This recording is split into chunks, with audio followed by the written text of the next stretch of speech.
اگر میاں بیوی، گھر کے لوگ، افراد، آپس میں رہنے والے، اٹھنے بیٹھنے والے، سوسائٹی والے اگر آپس میں جوڑ چاہتے ہیں، نفرتوں کا وجود ختم چاہتے ہیں، انتشار ختم کرنا چاہتے ہیں، پھر اس کا طریقہ یہ ہے کہ بجائے اپنی بڑائی کے اپنے اندر عاجزی پیدا کر لو.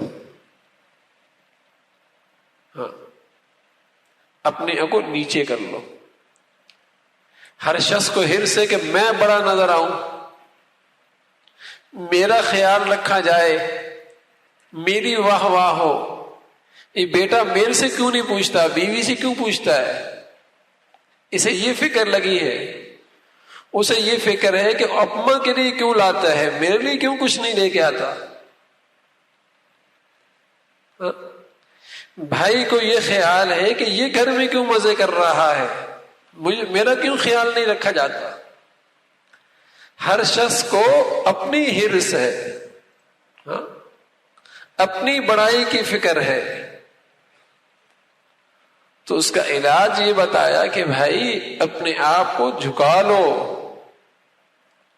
بلکہ دنیا کی حقیقت یوں اس دماغ میں لو کہ اس دنیا کے اندر اس کی فطرت میں تکلیف ہے. یہاں جو بھی آئے گا اسے تکلیف پہنچے گی. اب کسی سے توقع نہ رکھو، امید کسی سے نہ رکھو، ایک اللہ سے امید اور توقع رکھو.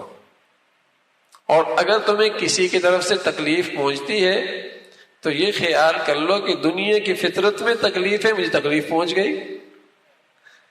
لیکن اگر کہیں سے بھلائی پہنچ گئی تو اللہ کا شکر ادا کرو کہ یہاں سے بھی جہاں مجھے امید نہیں تھی یہاں بھی خیر خائی ہو رہی ہے، یہاں سے بھی بھلائی ہو رہی ہے. ارے یہاں تو توقع ہی نہیں تھی. ہوتا کیا، اتنی توقع باندھی جاتی ہے کہ ذرا اون نیچ بھی برداشت نہیں. www.darsequran.com اپنے خیال میں ایک جیسے کہیں کہ فہرست تیار کی ہوتی ہے اپنی حقوق کی، کیوں آنے والی میرے گھر میں یہ بھی کرے گی، یہ بھی کرے گی. یہ ابے بھائی وہ نکرانی بن کے نہیں آ رہی، وہ بھی آخر کسی کی بیٹی ہے. ہاں، جیسے تمہاری بیٹیاں ہیں وہ بھی کسی کی بیٹی ہے، وہ نوکر بن کے تو نہیں آ رہی. لیکن توقعات اتنے کی رکھے جاتے ہیں کہ ذرا اونچ نیچ ہو اور برداشت نہیں. تو اس کی وجہ کیا ہے کہ ہر شخص کے اندر تکبر آ گیا، تواضع سے محروم ہے. فرمایا کہ جوڑ چاہتے ہو تو اپنے اندر عاجزی پیدا کرو. میری بات کیوں نہیں سنی گئی، ارے نہیں، توقع کیوں رکھ رہے ہو کہ تمہاری بھی سنی جائے؟ پھر شکایت بھی نہیں ہوگی، شکوہ بھی نہیں ہوگا. اس لیے فرمایا تواضع اپنے اندر پیدا کرو. اور دوسری بات فرمایا کہ ایثار پیدا کرو. ایثار، یہ خوبی اپنے اندر پیدا کرو. توقع مت رکھو بلکہ دینے کی توقع رکھو.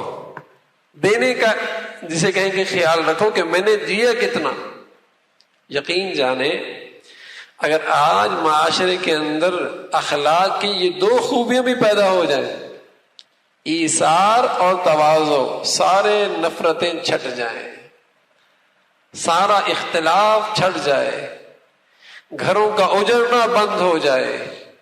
یہ گھر جو بڑے بڑے گھر ٹائلوں کے اور ایئر کنڈیشنوں کے کتنے خوبصورت گھر بنی ہوئی ہیں، یہ آج آگ کے جسے کہیں کہ انگارے بنی ہوئی ہیں، یہ کانٹوں کے صحرا بنی ہوئی ہیں. اس لیے کہ نفرتوں نے ڈیرے ڈال لیے نا، نفرتوں نے ڈیرے ڈال لیے. اگر ہم انہیں پھر پھولوں کا گلشن بنانا چاہیں، راحت کی جگہ بنانا چاہیں، تو راستہ یہی ہے کہ اپنے اندر یہ وصف پیدا کرو، یہ اخلاق پیدا کر لیں کہ ہم ایثار کرنے والے ہوں، دوسروں پر کچھ دینے والے، دوسروں کے ساتھ خیر خائی کرنے والے. اگر یہ عورت بھی سوچ لے کہ میں نے اپنے میاں کے ساتھ خیر خائی کرنی ہے اور اپنی ساس کے ساتھ خیر خائی کرنی ہے، اور وہ بھی اسی انداز میں زندگی گزارے، ساس کہے میں نے ایک ساتھ خیر خائی کرنی تو یقین جانے دونوں کا کام بن جائے گا.